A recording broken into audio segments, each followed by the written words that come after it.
Jelgava alaži bijusi saistīta ar Ādolfu Alunānu un teātri. 19. gadsimtā teātra tēvs šeit izveido pirmo profesionālo teātri, bet līdz pat mūsdienām Alunāna vārdu nes Tautas teātris. Tomēr profesionāls teātris Jelgavā bijis arī 20. gadsimta pirmajā pusē. Pirmo sezonu teātris atklājas 1924. gadā ar Annas Brigaderes lugas Ilga iestudējumu. Jelgavas teātris mīt Latviešu biedrības namā, kur tas nomā zāli ar 810 skatītāju vietām.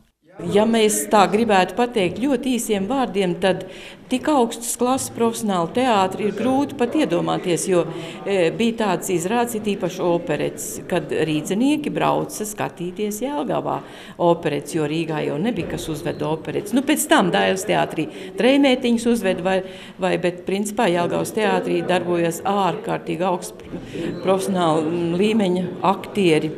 Starp Jelgavas teātra aktieriem gan Elza Barūna, gan Elza Radziņa, gan Jelgavas primadonna Ērika Prindule un viņas vīrs, kas visu Jelgavas laiku bija arī teātra direktors un mecenāts. Kā štāta darbinieki, tolaik teātrī bijuši 15 aktieri, kuri gadā spēlējuši 12 pirmizrādes. Teātra uzplaukumu Jelgavā pārtrauc Otrais pasaules karš, bet jau 1945. gadā Spertāls parūpējis, lai Jelgavas teātris, jau kā drāmas teātris, durvis vērtu Rīgā, kur tas darbojas 8 gadus, līdz tiek pievienots Valmieras teātrim. Varbūt, ka es grēkoju, bet es domāju, ka tas notika tāpēc, ka teātris bija tik augsti profesionāli līmeņi, ka Rīgas teātri mazliet nobijās no viņa.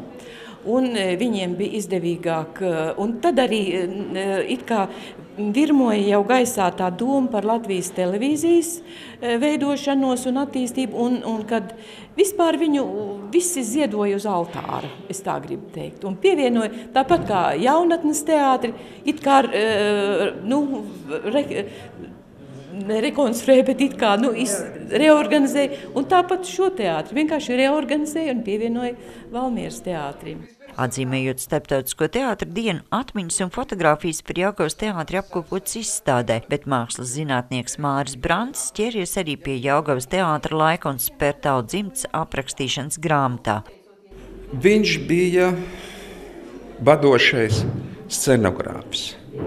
Visas lielākās, nozīmīgākās izstādes 20., 30., 40. gados ir viņa radītas. Teiksim, kaut vai Vilhelms Cels, Uguns un nakts. Viņam tātad šogad ir tie 120 gadi, viņa sieva ir Marga Spertāle, pirmā kostīmu mākslinieca Latvijā. Pasākumu cikls, kas aptver Jelgavas teātra un Spertāla laikmetu tajā, turpināsies arī aprīlī un maijā ar Spertāla balvas pasniegšanu un teātra un mākslas pazinēju konferenci.